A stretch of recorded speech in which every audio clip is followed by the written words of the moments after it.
Fala pessoal, beleza? Bom, vamos dar umas dicas agora sobre termo, né? Sobre aquele lance de temperatura, calor, trocas de calor, né? Propagação de calor. Então, o primeiro ponto é a gente falar o seguinte, né? Vamos diferenciar aqui nós dois, né? O que é temperatura do que é calor. Isso é importante, tá? Temperatura é uma medida macroscópica de algo microscópico, que é a agitação das moléculas, tá? Então, temperatura tem a ver com a agitação das moléculas. Se a gente pudesse pegar com um microscópio superpotente, né, quase que um microscópio imaginário, e olhasse para um líquido com a temperatura alta e um líquido com temperatura baixa, né, um líquido quente, um líquido frio, nós veríamos as moléculas do líquido quente muito mais agitadas, com muita energia disponível. E no líquido frio, as moléculas mais lentas, mais devagar, né, quase parando, com pouquíssima energia disponível. Tá? Então, a temperatura está medindo esse grau de agitação, essa animação das moléculas. Isso é temperatura. Né? Então, a temperatura mede o grau das moléculas. Agora, cada molécula possui uma agitação. Portanto, cada molécula possui uma energia. Né? Como é um movimento, né? É um movimento de vibração das moléculas, a gente pode até falar que é energia cinética. Tá? Dá para aproximar isso muito bem. Então, cada molécula tem uma energia. A soma de todas as a soma das energias de todas as moléculas que constituem o corpo, a gente dá o nome de energia térmica. A energia térmica é a soma de todas as energias de cada uma das moléculas. Beleza? Então, olha, cuidado. Temperatura é o grau médio de animação. Como é que está mais ou menos o ritmo da festa. Né? Como é que está a animação da festa. Isso é temperatura. É a média das agitações das moléculas, a média. A energia térmica é a soma das energias individuais, né? De pegar a energia de cada molécula e somar para ter a energia total do corpo. Sentiu a diferença? É muito diferente, né? Porque se eu misturar dois líquidos que têm a mesma temperatura, portanto eles estão no mesmo grau de agitação, estão com a mesma animação, misturou esses dois grupos, a animação continua a mesma. Não vai ter um acréscimo na agitação, na animação. Eu misturei dois grupos com a mesma animação. Pronto, a animação continua a mesma. Mas agora se eu somar as animações, se eu somar as energias, agora eu tenho mais. Porque eu tenho mais moléculas com energia. Né? Simplesmente aumentou o número de moléculas com energia, então aumentou a energia térmica. Mas a temperatura não mudou. Perfeito? Bom, a outra coisa que eu vou deixar para depois, é sobre o calor. Por enquanto, vamos falar energia térmica, diferenciando ela de temperatura. E aí, como que eu posso fazer com que essa energia térmica se propague? Quer dizer, passe de um lugar para outro. Porque essa energia térmica, ela é uma energia, então ela vai ficar mudando de um corpo para o outro. Né? Vai passar daqui, vai passar para lá. Como será feito essas, né, transformações de energia, essas transmissões de energia? Bom, a natureza ela sempre vai buscar o caminho mais fácil, mais prático, que dê menor perda, menor gasto de energia, para que a energia seja melhor aproveitada nessas transmissões. Então, se eu estiver falando de um sólido, de um material sólido, onde as moléculas estão muito próximas, o melhor jeito de fazer com que a energia seja levada de um ponto até outro é através da própria colisão entre as moléculas. Então, essa molécula começa a ficar agitada porque ganhou energia, essa vibração já passa para diante, para outra, para a seguinte, passa para outra, passa para outra, passa para outra. Então, a energia ela é conduzida, ela é passada de mão em mão, de molécula para molécula. Porque no sólido isso é muito bom. As moléculas estão tão próximas umas às outras, tem tanta molécula ali, que o melhor jeito é conduzir de uma molécula para outra. Melhor do que pegar uma molécula aqui e mandar a energia adiante.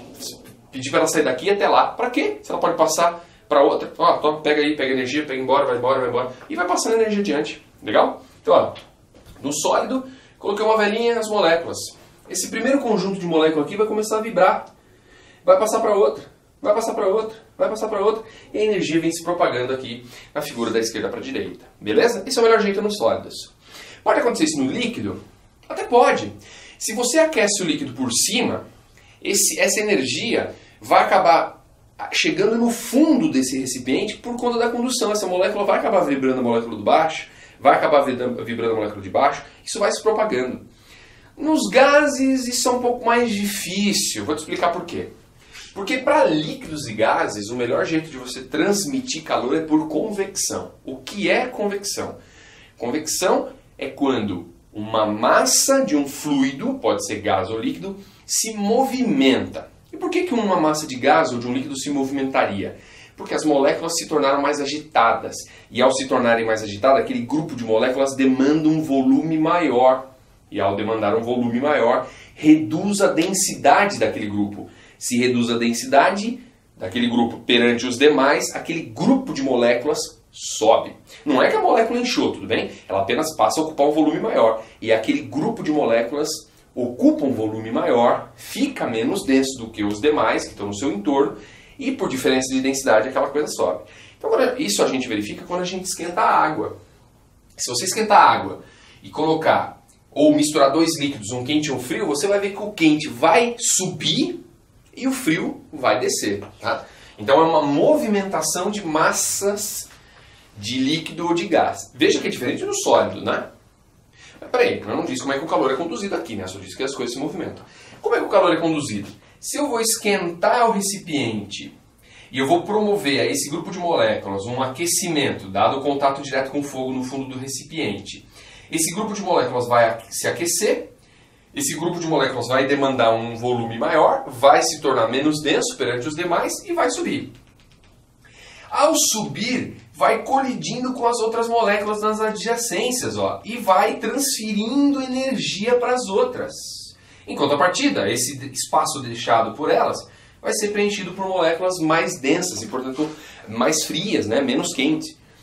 E aí, portanto, o calor é espalhado por todo o líquido porque as moléculas se movimentaram. Uma molécula não ficou parada, começou a vibrar e vibrou a outra. Não, ela saiu do lugar, ela se mexeu, ela foi proativa, ela, né, pegou a responsabilidade para ela e levou adiante. Então o calor foi levado junto... Calor não.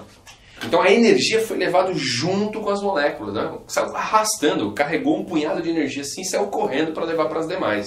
Não ficou passando de mão em mão, não. Saiu correndo e levou para as demais. Isso é muito favorável no líquido. Não dá para fazer isso no sólido. Também é muito favorável nos gases. Não dá para fazer isso nos sólidos. Percebe então que agora faz sentido por que a gente coloca o ar-condicionado em cima.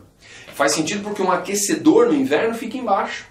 Aqui no Brasil não é muito comum um aquecedor, mas se tivermos que usar um aquecedor, não vamos colocar ele perto do chão, porque o calor gerado, né, aquela energia térmica daquele ar mais quente vai subir, dando espaço para o ar frio ocupar, se esquentar e subir de novo, a gente vai ter um ambiente homogeneizado. Se eu coloco o aquecedor em cima, somente o ar em cima vai ficar quente, e aquele ar aquecido não vai descer e não vai homogeneizar a temperatura da sala. O mesmo para o ar-condicionado no chão, no rodapé. Vai esfriar aquele ar que está próximo ao rodapé, aquele ar frio tende a descer, porque está mais denso, né? As moléculas estão mais aglutinadas. E aí, o calor fica em cima e o frio fica embaixo. Né? O de cima sobe. Não é isso? Ótimo. Então está aqui. Nos líquidos e nos gases, preferencialmente ocorrem convecções. Ok? Ó, e agora? Perceba que os dois primeiros eu precisava da matéria, da molécula, para ou passar a vibração, passar a energia adiante, por, né, ficar agitada e ter uma parceira do lado dela, ou simplesmente por carregar uma maior energia térmica. E se eu não tiver como ter matéria naquele ambiente? Aí o calor é feito por irradiação. Então a energia que vem do Sol, né, esse calor que vem do Sol, essa energia térmica que vem do Sol, ela vem por irradiação eletromagnética. Então são ondas eletromagnéticas, né, na faixa do infravermelho, você já viu isso com Terra, que carregam calor, que carregam energia térmica, ok? Então eu coloquei uma fogueirinha aqui. Pô, tá feio, né? Ah, agora sim. Fogueirão, cara! E isso tá aquecido. E isso vai gerar ondas eletromagnéticas que vão espalhar esse calor aqui, vão irradiar essa energia, tá certo? Tem aquecimento, né? O ar ali em cima está ficando quente, está havendo convecção aqui em cima? Claro que sim. Está vendo uns negocinhos saindo aí e subindo? Claro que tem convecção. Tem condução de calor? Deve ter, um pouco das moléculas acabam colidindo e levando o calor adiante, deve ter. Mas eu diria que preferencialmente está acontecendo irradiação. E tem situações que somente a irradiação vai ser o tipo de transmissão que vai acontecer. Pensa na energia do Sol vindo para a Terra. Não tem como ser de outro jeito. É por irradiação. Beleza? Então, repara algumas aplicações disso, porque vou falar isso no próximo vídeo. Vou trazer uma garrafa térmica e nós vamos ver como é que eu reduzo, se eu quero impedir que um certo material troque energia com outro, eu tenho que tentar bloquear essas 3 formas de transmissão de energia. Eu tenho que bloquear a condução, eu tenho que bloquear a convecção e eu tenho que bloquear a irradiação. Vamos ver como é que isso funciona.